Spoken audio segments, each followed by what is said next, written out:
Welcome to our new series on the 7 deadly sins of investing.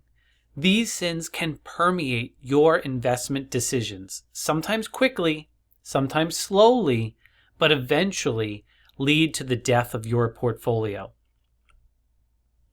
Just as Satan tempted Adam and Eve to sin in the Garden of Eden, Wall Street tempts you to commit investing sins. It's vital that you know what these sins are, how Wall Street uses them against you, and how to defend against them. In each video in our series on the 7 deadly sins of investing, we'll, number 1, define the sin. Number 2, show you the signs Wall Street is taking advantage of your sin. Number 3, we'll identify the signs that you have committed the sin. Number 4, we'll give you the steps to help you avoid committing the sin. And lastly, we'll finish up by demonstrating how VectorVest can help you. Let's get started. A man was putting a tin roof on his barn when all of a sudden he slipped and he began to slide down the roof. He cried out to God to save him when no sooner he got the words out of his mouth, a nail caught his pants and stopped him. When he stopped, he said, "Never mind, God, I took care of it." Well, the first sin that we're going to look at in our series is the investing sin of pride. Pride is the beginning of sin. It was pride that caused Satan to be cast down. Pride has brought down kings and kingdoms. Don't allow the investing sin of pride to bring you down. Let's start off by talking about what is pride. Well, pride is the irrational belief in one's own abilities. It is the ruthless preoccupation with self. It's an attitude of, "Hey, I'm here. Have you noticed me?" We're characterized as being selfish, self-focused, self-absorbed. We see ourselves as superior to others.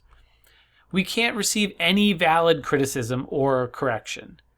We don't admit our mistakes when we're wrong. We want all the credit. We feel the rules don't apply to us. We're special in some way. We deserve more than others. As with every investing sin, Wall Street uses this against us and for their benefit. Here are 5 signs Wall Street is taking advantage of your sin or causing you to sin. Number 1 is Wall Street will tell you that the market doesn't have trends, and it acts in a random fashion. They'll say things like, "You can't time the market," and "every day is a good day to buy." What they're counting on is they're counting on your pride to feel like you should be able to make money no matter what is going on. And you're left like you're always trying to find stocks to buy because of that. Well, what's another sign? Sign number 2 is Wall Street will always provide a scapegoat to blame your losses on because they know deep down you don't want to admit mistakes. What they're counting on is they don't want to hurt your pride. So they'll say, "Hey, it's not your fault." And they're also saying it's definitely not their fault that you lost money. They want you to keep buying, but it's not your fault. So keep buying. It's somebody else's fault. So they're providing that scapegoat. Third is Wall Street will say there's always something to buy. Right? They'll say you should never go to cash and protect your assets. Even in the largest downturns, they'll say things like, "Let's ride this out." And the only people who get hurt are the ones who get off the roller coaster in the middle. So don't get off the roller coaster. They are counting on your pride once again. Right? They're counting on your pride to want to show the market who's boss. Now, number 4 is they're going to present multiple investing strategies to you and say, hey, the best out there, they do them all. They're going to count on your pride once again to want to try them all. They're counting on your pride to want to be the best. Stocks, bonds, dividends, options, crypto, no problem, right? If one doesn't work, hey, try another one. And if you can't do it, there's always number 5. Sign number 5 that Wall Street is taking advantage of your sin is that Wall Street will say, you should have a money manager do the work for you. They might make you feel like you're special and you don't need to be doing all the work. Let someone else do it for you. Well, remember this. Those money managers are good at keeping you in the market no matter what. No matter what's going on in the market. Knowing that, how do you know if you've actually succumbed to Wall Street's temptations? Well, here are 5 signs that you've committed the investing sin of pride. As we go through these, mark down which of these you judge yourself to be guilty of. So just have a piece of paper next to you. Let's go through them one by one. And as we go through them, just mark down on a piece of paper whether you're guilty of any one of these. Number 1, you blame others when you lose money. You might even say, the market gods are against me. Okay, that's number 1. You blame others. You might be saying things like, the market gods are against me. Number 2, you feel you can't have a losing trade. And you say things like, oh, I know it's down now. Whoops. I know it's down now, but it'll come back. You say things like, I can't be wrong. I picked a good stock, man. I can't have a losing trade. Not me. Number 3, you don't review your past trades to see if you did anything wrong or if you could have done anything differently to improve. Number 4, you're trying to use multiple investing strategies because you feel you should be able to do them all. But you're not doing any of them well. You might be even in a position where you're trying to do multiple things and you're starting to get the rules of each of these strategies you're trying to do. You're getting the rules mixed up. You buy a stock that you think is a long-term investment, but you're trading it as if it was a swing trade. Number 5, instead of using a time-tested, proven system, you immediately tweak it to make it your own, or you break the rules because you feel you know better. Like, oh, you can improve on this thing. Like, you can make it better. Let me know in the chat which of these signs you've noticed in your own investing. All right. Yeah, I mean, it doesn't have to be all 5. It could just be 1 or 2. It could be 3 and 5. It could be 4 of them. It could be all 5. Well, here's the thing. What do we do now? If Wall Street has successfully tempted you and you have now judged yourself to be guilty of any of those, how do you respond? Your response to the investing sin of pride is humility. You need to invest with humility. To invest with humility, you must first confess you've been a prideful investor. That's the first step. Actually say out loud, I have been a prideful investor. Yes, saying it out loud does matter.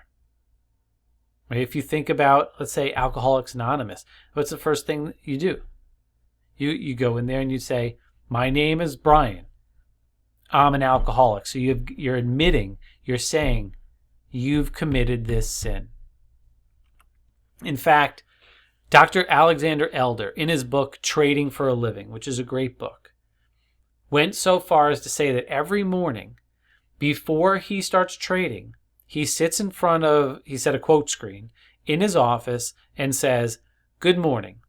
My name is Alex, and I am a loser. I have it in me to do serious financial damage to my account. Powerful statement. All sin, including investing sin, requires true repentance, which means you have a change of heart, a change of mind, and a change of action. A change of mind is that one's more rational, and you might begin there. That might be the first thing, because you're a rational being. You think you're looking at the data and the facts, and you say, "Well, my results haven't been good. I should change." Right? You have a change of mind, but deep down, you might still feel that you're right, but you realize the results are not good, so you reluctantly change. All right, so that's a change of mind, the more of a rational change. A more significant change comes when you have a change of heart. That is a more profound and emotional change. That's where you have a change deep down inside. Right? Deep down inside you, and your underlying belief structure changes. However, neither of those will matter unless you have a change in your actions. You can't just say, "Dear God, please forgive me of my sin," and then knowingly and blatantly do the exact same sin again. No, you must also take action to change. Here are 5 action steps that you could take to avoid committing the investing sin of pride. As we go through these, once again, have a pen and paper handy to write them down. All right, we're going to go through each one. So here are the 5 action steps to avoid committing the investing sin of pride. Step number 1 is to set realistic goals. If you aim at nothing, you hit it every time. What does it? Zig Ziglar say that? The key word there is realistic. Set realistic goals. Some people have a goal to make 30 or 40% per year. Well, if that's you, ask yourself, have you ever made 10%? If not, start there. Right? Because 30 or 40% might be a little unrealistic. You may have heard the acronym of SMART goals. Goals that are specific, measurable, attainable, realistic, and time-bound. Your goal shouldn't be become a better investor. However, you can say your goal is to become a better investor. I'm going to implement an investing system for the next 12 months and achieve a 10% return during that time. Step number 2 is to select one trading system to help achieve your goal. Become good at one thing before adding multiple strategies.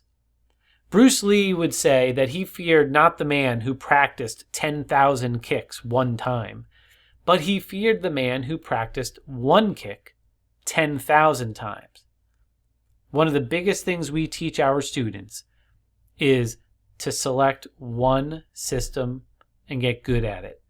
And once you get good at that, if you do want to add more things after that, you can, but select one thing and become good at it. Step number 3 is to write your trading plan down and follow it.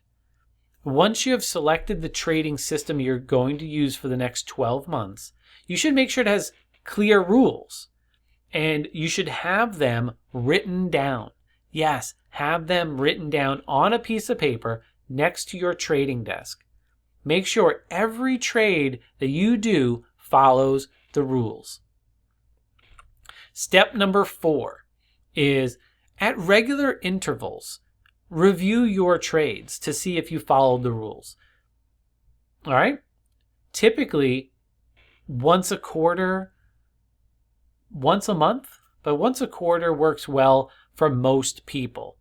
Don't wait until the end of the year. You want to give yourself enough time to course correct.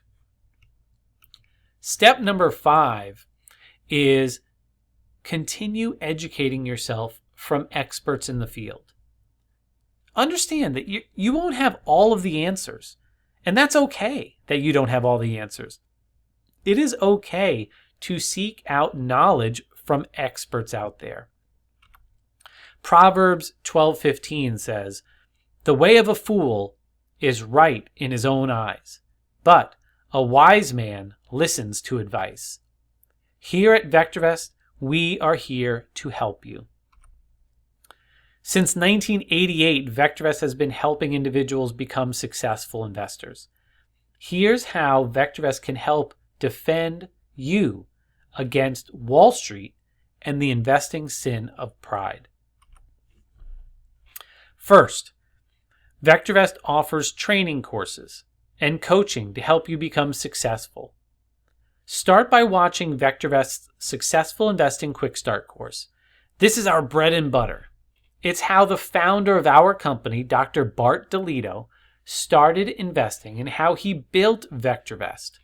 This short course lays out basic rules of when to buy, what to buy, and when to sell.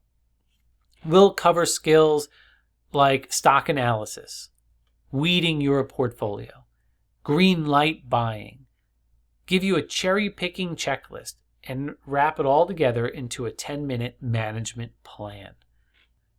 Finally, VectorVest's member community shares trading ideas and strategies openly, not to boast, but to help all investors become successful. In this community, you also receive ongoing coaching, and each week we encourage and promote our founder's 7th secret to making money, which is being an optimist. The way we do that is by sharing wins and lessons with the group. Before we wrap up, I'd like to share some wise words from the prophet Jeremiah. He wrote, "Thus says the Lord, let not the wise man boast in his wisdom. Let not the mighty man boast in his might. Let not the rich man boast in his riches. But let him who boasts boast in this, that he understands and knows me." And with that, I'll wrap up by saying, don't fight Wall Street alone. Let's do it together and come out victorious. Thank you for being here today.